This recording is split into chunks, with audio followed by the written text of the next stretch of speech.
Dostlar, bugün sizin qarşınıza baxışlarıyla adamı qorxudan həmin o şəhərimizin yaşıl T-Rex vəhşiləşmiş sanatasını gətirmişəm.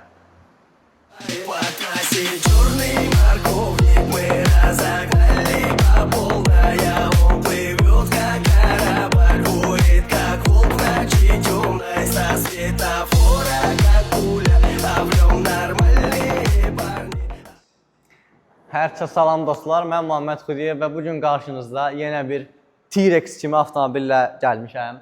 Deyərsiniz bu nədir? Öyrəşdiyiniz qara, ağ Hyundai Sonatalardan deyil. 2012-ci model 2 turbo avtomobildir.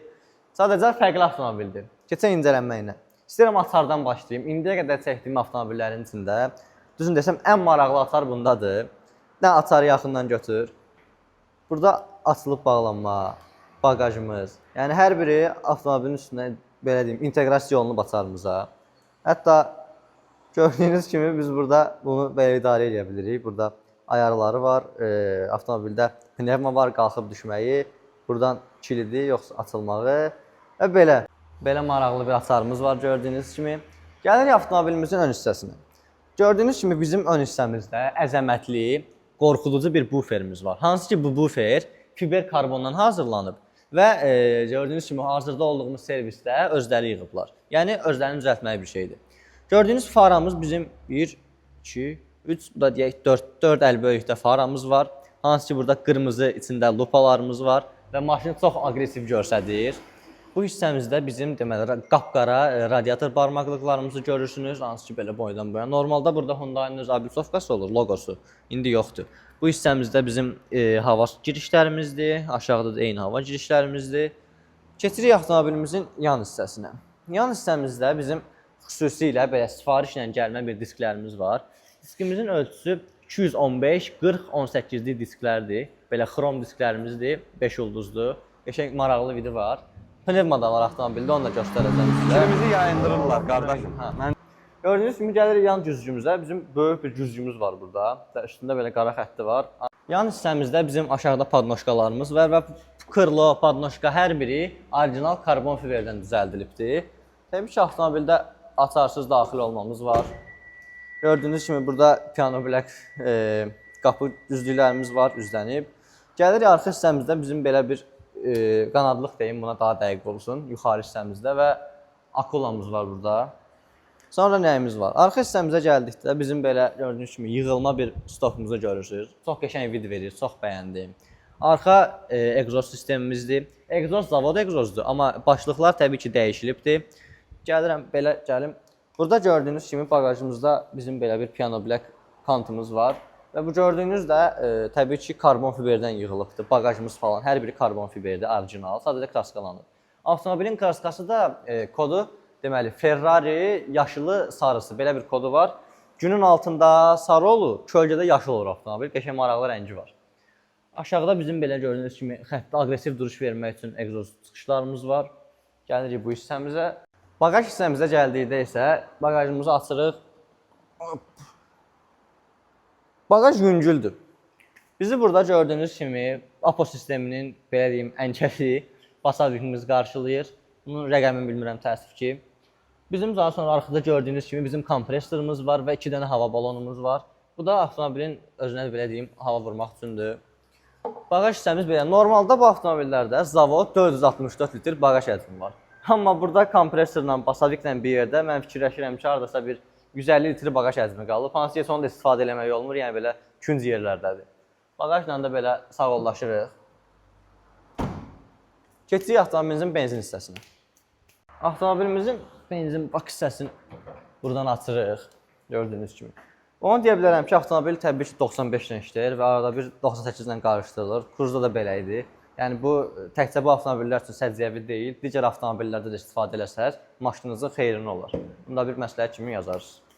Gəlirik kapot hissəmizə. Sizə istəyirəm motor haqqında məlumat verim, amma bəzi şeyləri gizlədəcəm sizdən. Bu səfərki videomuzda belə bir fərqlilik olacaq. Hər zaman sizə kapotun altına göstərdim, amma bu səfər göstərməyəcəm. Sadəcə gəl buranı, bu hissəni çək. Burada bizim bir şüşəmiz var. Motor haqqında bunu deyə bilərəm ki, bu avtomobilin zavod göstəricisi 272 at gücüdür. Sadəcə olaraq bu avtomobildə Stage 1 var.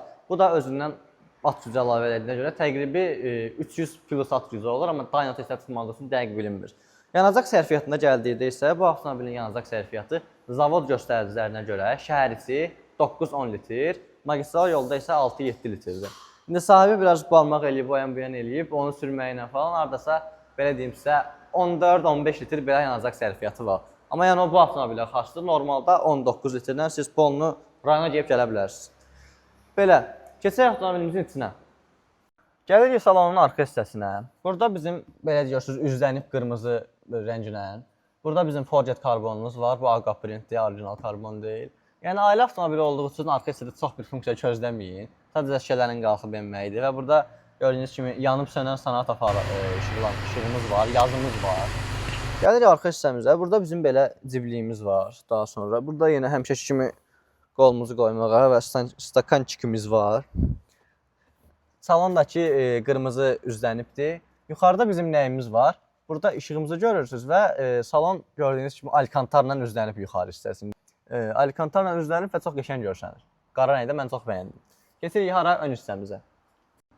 Gəlirik salonumuzun ön hissəsinə.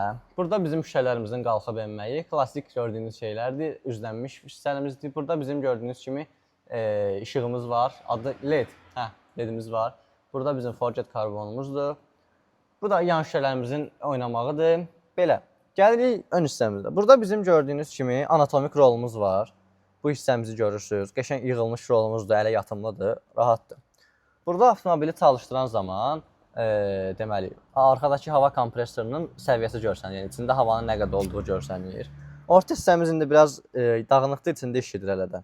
Burada bizim sürətlər qutumuzdur. Daha sonra pnevmamızın qalxıb düşməyidir. Otacaqların isidilməsidir sağ tərəf üçün, amma soyudulma yoxdur. Burada bizim gördüyünüz kimi Android monitorumuz var. İndiki avtomobillərin xəstəliyi. Burada belə bir cibliyimiz var. Bu da sağ tərəf və sol tərəf üçün klimatın idarə olunmağıdır. İndi bir dənə uzaqdan çək, mən maşının sənə pnevmasını göstərim, gör necə qalxıb düşür. Hal-hazırda yuxarıdayıq, ilan rejiminə keçirik.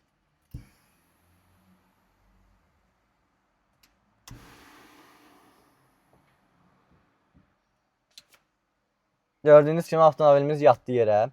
Belə.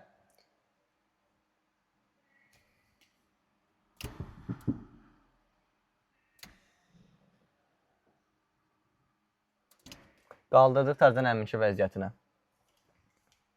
Dostlar, indi isə avtomobilimizin səsini sizə qulaq asdırım. Görək bundan necə səs çıxır. Kodda.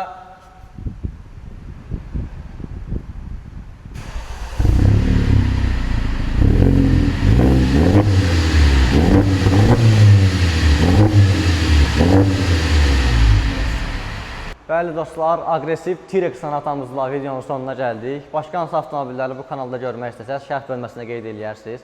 Kanala da like atıb abunə olmağı unutmayın. Siz maşınla baş-başa buraxıram.